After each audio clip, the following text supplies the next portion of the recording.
안녕하세요, 여러분. 오늘은 정말 깊고 또 무겁지만 중요한 이야기를 해보려고 해요. 사실 이 주제는 제가 몇 년 전부터 계속 고민해 왔던 거거든요. 혹시 여러분도 이런 생각 해본 적 있나요? 나는 왜 태어났을까? 아니면 잠들기 전에 갑자기 이런 생각이 드신 적 없으세요? 내가 누구지? 내가 진짜 존재하는 걸까? 이런 거 말이에요. 저는 중학교 2학년 때 친구 하나가 정말 무심하게 던진 질문 때문에 며칠 동안 잠을 못 잔 적이 있어요. 그 친구가 그때 교실에서 창밖을 보면서 그러더라고요. 야, 너는 왜 태어났다고 생각해? 그때 받은 충격이란 정말 설명하기 어려운데요. 마치 머릿속에 폭탄이 터진 것 같았어요. 그 질문이 계속 맴돌면서 답을 찾을 수가 없었거든요. 밤에 잠자리에 누워서도 그 생각만 하게 되고 수업 시간에도 집중이 안 되고 그랬어요. 그때부터 시작된 것 같아요. 자아에 대한 고민이 말이죠. 그리고 성인이 되어서도 계속 이런 질문들과 씨름하게 됐고요. 근데 나중에 빅터 프랭클이라는 철학자의 글을 읽고 정말 깊이 와닿았어요. 혹시 이분을 아시나요? 홀로코스트 생존자이자 정신과 의사였던 분인데요. 그분이 죽음의 수용소에서 라는 책에서 이렇게 말했거든요. 삶의 의미는 우리가 묻는 것이 아니라 삶이 우리에게 묻고 있는 것이다. 우리가 대답해야 하는 것은 질문이 아니라 행동이다. 와, 정말 멋지지 않나요? 즉, 나는 왜 태어났는가? 라는 질문에 대한 답은 머릿속에서만 맴돌길 아니라 내가 어떤 선택을 하면 살아가느냐에서 찾을 수 있다는 거예요.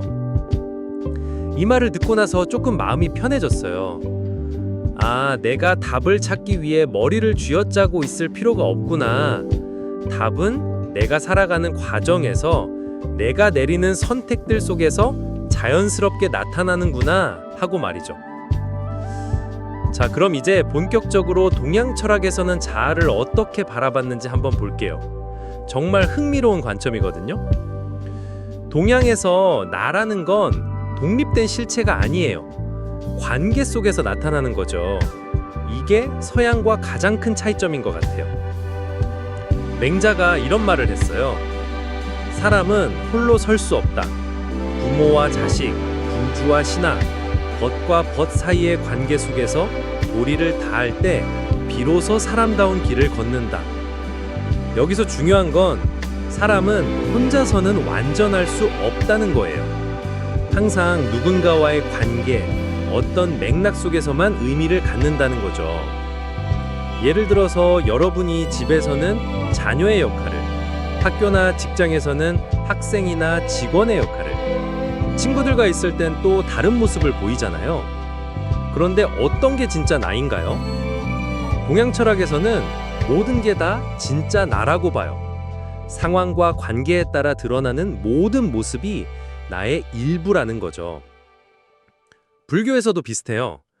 불교의 핵심 사상 중에 무아라는 게 있는데 이게 영원하고 고정된 자아는 없다는 뜻이거든요. 처음 들으면 좀 무섭기도 하고 허무하게 느껴질 수도 있어요. 그럼 나는 없는 거야?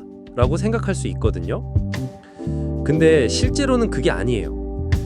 달라이라마가 현대적으로 이렇게 설명했어요. 자아는 독립적으로 존재하지 않는다. 우리는 타인과의 관계, 환경과의 상호작용을 통해 끊임없이 변하고 있다. 정말 신기하지 않아요? 생각해보면 맞는 말이에요. 여러분도 5년 전의 자신과 지금의 자신이 완전히 같나요? 아니잖아요. 계속 변하고 있어요. 새로운 사람들을 만나면서, 새로운 경험을 하면서, 새로운 책을 읽으면서 계속 달라지고 있거든요. 동양의 시선에서 자아는 있는 것이 아니라 일어나는 거예요. 바다의 물결을 생각해 보세요. 물결이 고정된 형체가 아니잖아요. 바람과 조류에 따라 흐름 속에서 계속 변하죠. 높아졌다, 낮아졌다, 크기도 모양도 계속 바뀌고요.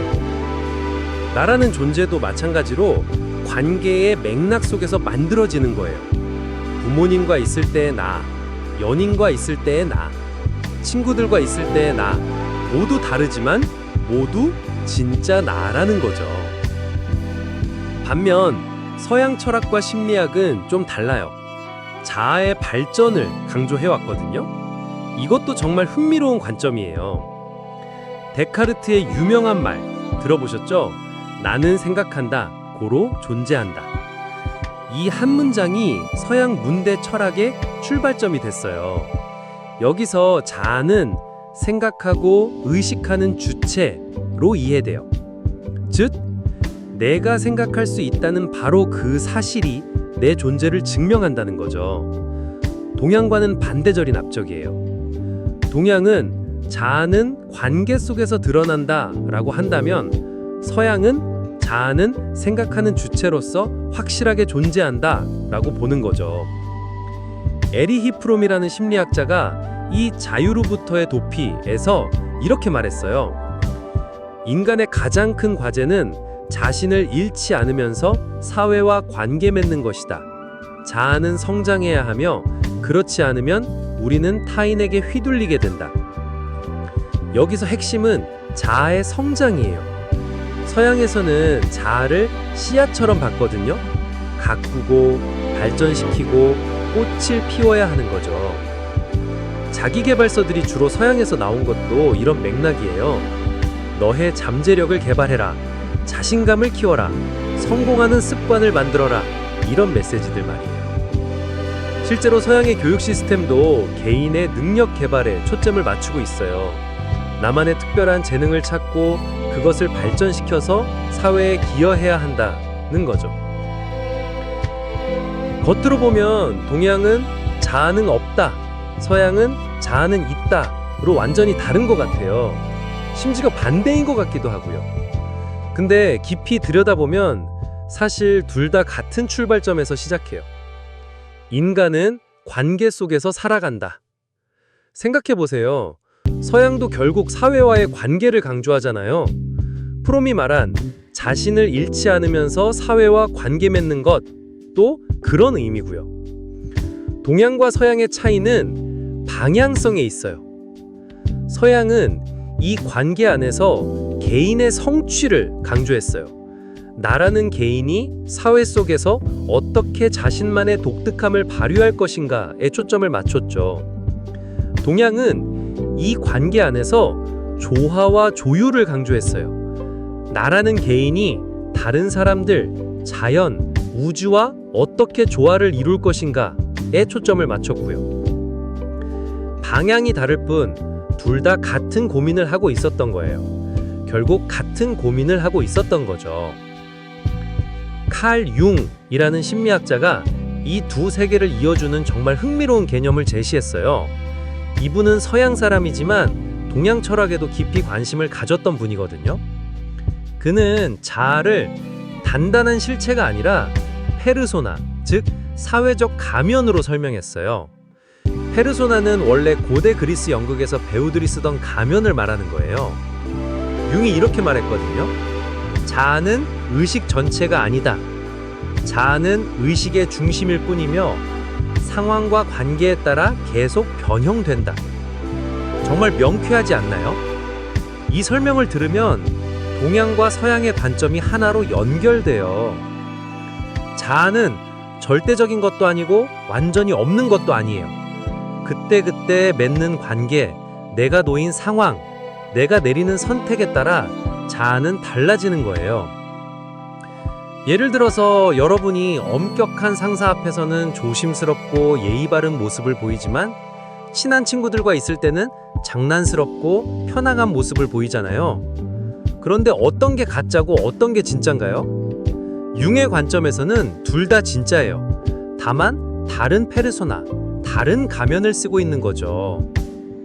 이 설명은 동양의 무아와 서양의 자아 발전을 모두 포괄하는 시선이라 할 수 있어요.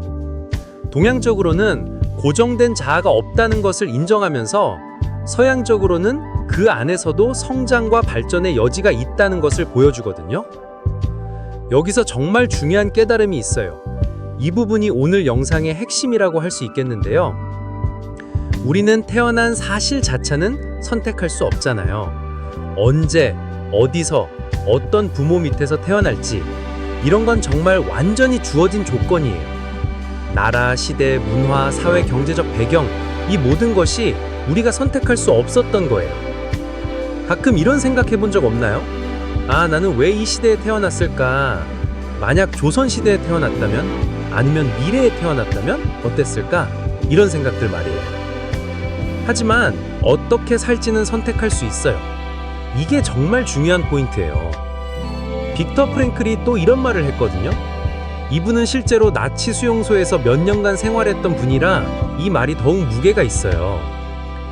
모든 것을 빼앗긴 상황에서도 인간에게는 마지막 자유가 남아있다. 바로 어떤 태도를 취할지 선택하는 자유다. 와, 정말 감동적이지 않나요? 상상해보세요. 모든 것을 잃은 상황에서 언제 죽을지도 모르는 극한 상황에서도 그래도 인간에게는 선택의 자유가 있다는 거예요. 이 상황을 어떻게 받아들일지, 어떤 태도로 임할지, 그건 누구도 빼앗을 수 없는 자유라는 거죠. 큰 흐름, 즉 태어난 조건은 바꿀 수 없지만 작은 흐름, 내가 어떻게 반응하고 살아갈지는 선택할 수 있다는 거예요. 생각해보면 우리 일상에서도 마찬가지잖아요. 직장에서 상사가 불합리한 요구를 할 때, 친구가 배신할 때, 사랑하는 사람과 헤어질 때, 그 상황 자체는 바꿀 수 없어도 내가 그것을 어떻게 받아들이고 어떻게 대응할지는 내가 정할 수 있거든요. 이쯤에서 가끔 받는 질문이 있어요. 선생님, 그런데 자아가 원래 존재하지 않는다면 자기 개발은 모순이 아닌가요? 정말 좋은 질문이에요. 실제로 많은 분들이 이런 혼란을 느끼거든요. 전혀 그렇지 않아요. 불교적 시각에서 보면 자아가 실체로 고정돼 있지 않다고 해서 노력과 수양이 무의미한 건 아니거든요. 오히려 그렇기 때문에 변화 가능성이 더 열려 있는 거예요. 생각해보세요. 만약 자아가 정말 고정된 실체라면 변할 수 없잖아요. 그럼 자기 개발도 무의미하죠. 나는 원래 이런 사람이야 라고 하면서 포기하는 거예요. 하지만 자아가 유동적이라면 계속 변할 수 있다는 거잖아요. 더 나은 방향으로, 더 현명한 방향으로 변화할 수 있는 거예요. 달라이라마가 지혜의 댐, 삶의 지혜에서 이렇게 말했어요. 자아가 고정된 실체가 아니라면 우리는 더 나은 방향으로 자신을 바꿀 수 있는 희망을 가져야 한다. 정말 희망적인 메시지예요. 자기 개발은 없는 자아를 억지로 만드는 것이 아니라 관계 속에서 드러나는 나를 더 현명하게 선택하는 법을 배우는 과정이에요. 예를 들어 화를 잘 내는 사람이 있다고 해봐요. 나는 원래 성격이 급해 라고 하면서 포기할 수도 있어요. 하지만 동양적 관점에서는 화를 내는 나도 상황과 관계에 따라 나타나는 하나의 모습일 뿐이에요. 다른 상황에서는 차분한 모습도 나타날 수 있고 연습을 통해 차분한 모습이 더 자주 나타나도록 할 수도 있는 거죠. 요즘 같은 소셜미디어 시대에는 이런 관점이 더욱 중요해진 것 같아요. 인스타그램, 페이스북, 유튜브 우리는 끊임없이 다른 사람들에게 자신을 보여주고 있어요. 그런데 가끔 이런 고민을 하게 돼요. 내가 SNS에 올리는 모습이 진짜 나일까? 아니면 가짜일까? 동양적 관점에서는 이런 고민 자체가 잘못된 전제에서 출발한다고 볼 수 있어요. SNS에 나도 진짜 나고 친구들과 있을 때의 나도 진짜 나예요. 다만 다른 관계, 다른 상황에서 드러나는 다른 면일 뿐이죠. 중요한 건 어떤 모습을 더 자주 선택할 것인가예요. 더 진정성 있는 모습을, 더 건강한 모습을, 더 성장하는 모습을 선택할 것인가 하는 거죠. 동서양에서 모두 강조하는 건 결국 관계예요. 서양에서도 최근에는 개인주의의 한계를 인정하고 공동체성의 중요성을 다시 강조하고 있어요. 심리학에서도 인간은 사회적 동물이라는 것을 계속 확인하고 있고요. 반대로 동양에서는 무조건적인 집단주의보다는 개인의 주체성을 인정하면서도 조화를 추구하는 방향으로 변화하고 있어요. 결국 둘 다 같은 지점을 향해 가고 있는 것 같아요. 개인과 공동체의 건강한 균형을 찾아가는 거죠. 그렇다면 이런 철학적 통찰을 실제 삶에서는 어떻게 적용할 수 있을까요? 첫째, 자신을 너무 고정된 틀에 가두지 마세요. 나는 원래 이런 사람이야 라는 생각에서 벗어나는 거예요. 상황과 관계에 따라 다른 모습이 나타날 수 있다는 것을 받아들이세요. 둘째, 매 순간의 선택을 소중히 여기세요. 큰 고정은 바꿀 수 없지만 작은 선택들은 내가 할 수 있거든요. 그리고 그 작은 선택들이 모여서 결국 내가 되는 거예요. 셋째, 관계를 소중히 여기세요. 나라는 존재는 혼자서는 완전할 수 없어요. 다른 사람들과의 관계, 자연과의 관계, 사회와의 관계 속에서 드러나고 성장하는 거거든요. 결국 자아에 대한 고민은 존재의 문제가 아니라 삶의 태도의 문제로 귀결돼요. 우리는 왜 태어났는지 정확히 알 수는 없을지도 몰라요. 하지만 어떻게 살지는 선택할 수 있거든요. 그리고 그 선택들이 쌓여서 결국 우리가 나라고 부르는 자아가 되는 거예요.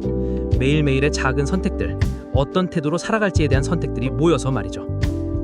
중학교 때 친구가 던진 "너는 왜 태어났다고 생각해?"